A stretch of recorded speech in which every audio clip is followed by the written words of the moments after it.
Qualquer ideia que você tenha hoje, semelhante a alguma coisa que algum governo militar tenha feito, vão te acusar logo de defensor dos anos de chumbo. Vamos dizer que o Castelo Branco seria um precursor do Pinochet.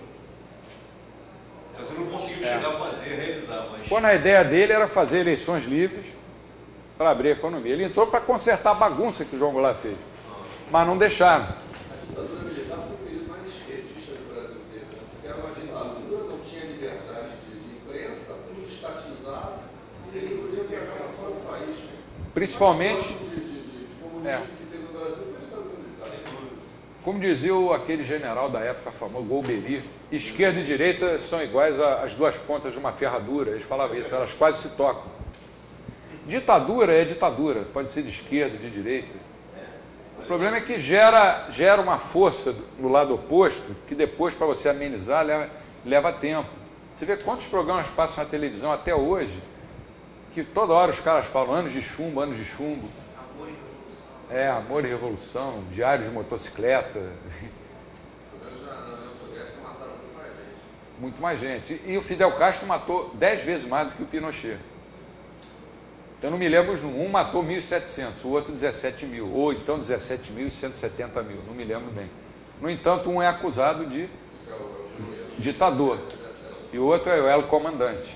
Na verdade, o Pinochet salvou o Chile de uma revolução socialista, de um plantão socialista no Chile.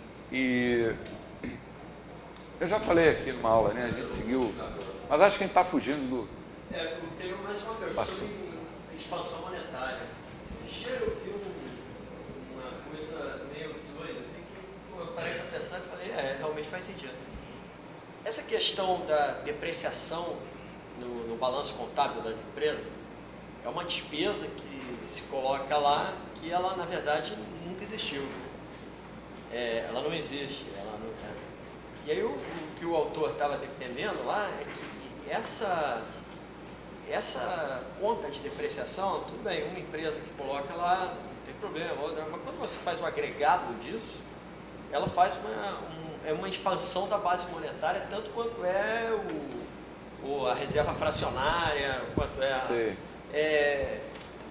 aí é mais uma questão assim que eu fiquei assim, um pouco impressionado com isso, porque é um procedimento contábil tido como correto, né? Você fazer a depreciação dos teus bens, você tem que ir lá e fazer, mas na verdade aquilo ali, não é porque o bem foi depreciado, ele deixou de produzir, ele continua produzindo, mas em compensação, aquilo entra como se fosse uma despesa, entra vamos dizer, que não é, aí ele fez a conta lá no impacto que isso tem, e aí no agregado realmente você causa uma expansão da base monetária com esse procedimento. Você viu onde? Dá para mandar o link? Eu tenho um livro que ele até me deu o livro para trazer ele na próxima. Vou dar uma olhada. Assim, é interessante porque é uma maneira de ver os problemas que a gente nunca nem imagina que tenha, né? Outra que eu vi também que me surpreendeu foi essa, dizer, por exemplo, como o dólar não está lastreado, quer dizer, ele está lastreado na dívida, mesmo que você fizesse uma junta apertada, né, como fala, vamos manter, não vamos causar uma expansão monetária tão grande como está para salvar banco, né? Esquece que esquece.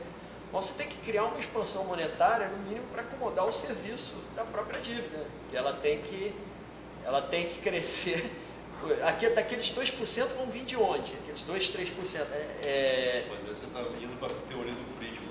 Não, exatamente. É isso que eu acho. Assim, antes de eu conhecer a escola austríaca, eu me considerava assim, monetarista, vamos falar. Eu achava, faz sentido. Você tem que ter uma expansão da base monetária que acompanhe o crescimento da economia e todos esses pontos que a gente está falando, né? Por exemplo, já que você não tem um padrão, você tem uma dívida atrelada àquela moeda, você tem que ter uma expansão para aquela dívida, para o serviço da dívida, né? Já que você não tem um outro caso como esse que o cara apresentou, né? Que você tem uma conta que é feita rotineiramente no procedimento contábil que cria uma despesa que não houve. Então isso tem um impacto no agregado vamos dizer, do macroeconômico. Enfim, essas coisas todas, elas assim, apontam para uma direção, que aí vem aquela minha pergunta, né, que se você assume um padrão ouro, eu acho meio arriscado. Você vai ter uma expansão, uma demanda de moeda maior do que seria a oferta de moeda. Isso tem um impacto, eu acho, assim, né? Que, segundo a teoria, né, quem pensa em livre mercado, acha que o preço vai ajustar isso.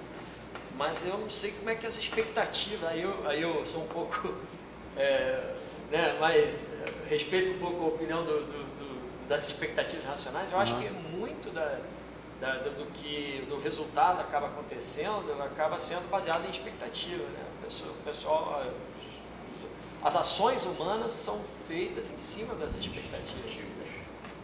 Uma coisa acho que é certa, implantar o regime do padrão ouro de uma vez só seria uma coisa inviável. Talvez pudesse fazer isso gradualmente, talvez. Assim como eles saíram do padrão ouro aos pouquinhos, eles voltassem aos poucos. Mas eu ainda prefiro a solução competitiva do free bank.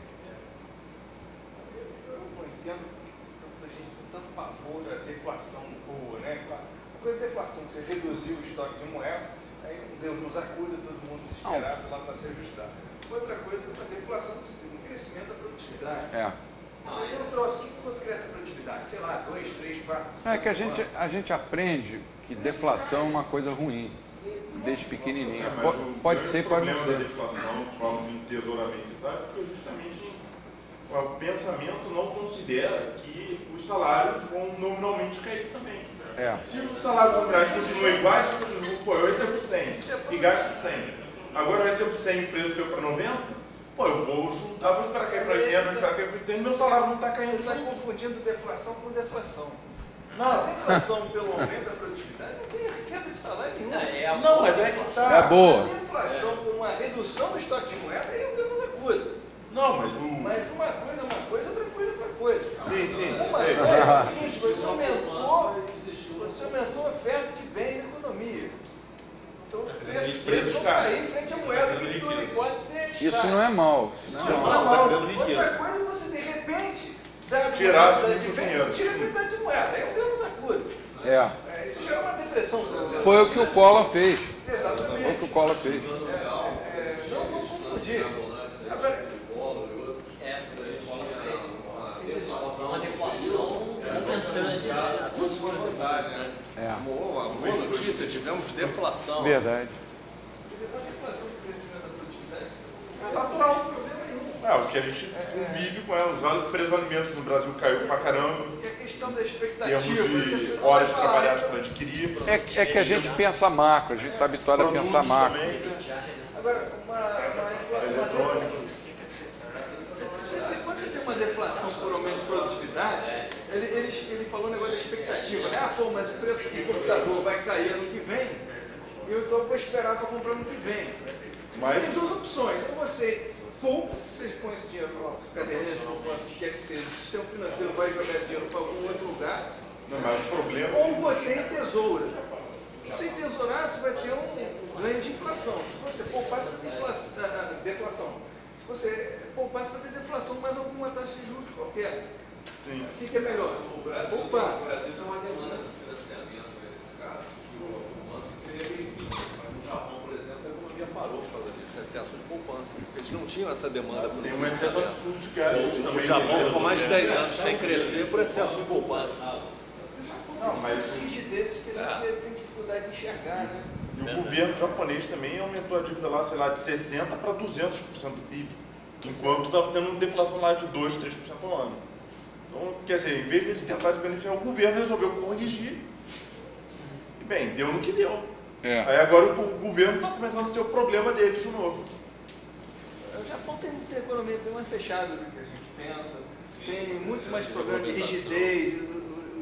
Os mercados, os bancos são todos interligados com as empresas, tudo é muito encrencado, não é uma economia fluida, né? Oi? O cara sofre um acidente, não pode demitir. Ele quebra a perna, tira férias para não prejudicar a empresa. Essas rigidezes também. Acabar as férias, vai lá de boleto trabalhar. Muita regulamentação. Então nós vamos ter uma das aulas, vai ser discutir esses temas. Então é bom que a gente já está antecipando. Vamos encerrar por aqui. Alguém não assinou a lista? Então, boa noite.